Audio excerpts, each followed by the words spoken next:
तर काल तटकरे यांच्याकडून माणिकराव कोकाटे यांच्या राजीनाम्याचे संकेत दिलेले आहेत आणि त्या पार्श्वभूमीवर आज माणिकराव कोकाटे काय बोलणार याकडे सर्वांचंच लक्ष लागलंय। माणिकराव कोकाटे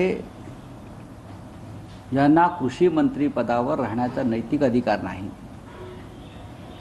आज देवेंद्र फडणवीस आणि अजित पवारांचा मला वाटतं वाढदिवस आहे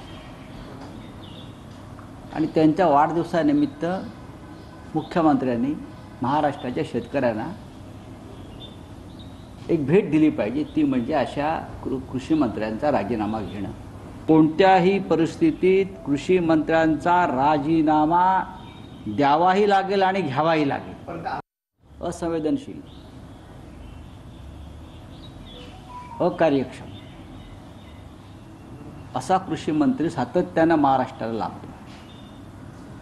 माणिकराव कोकाट्यांच्या आधी दादा भुसे कृषी मंत्री होते, त्यांचाही काही शेतकऱ्यांना उपयोग झाला नाही आणि आता कोकाटे यांनी तर कहर केलेलं आहे।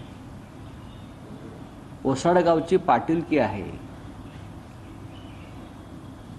शेती खातं म्हणजे, आणि त्या ओसाडगावच्या पाटीलकीत मन रमत नाही म्हणून विधिमंडळामध्ये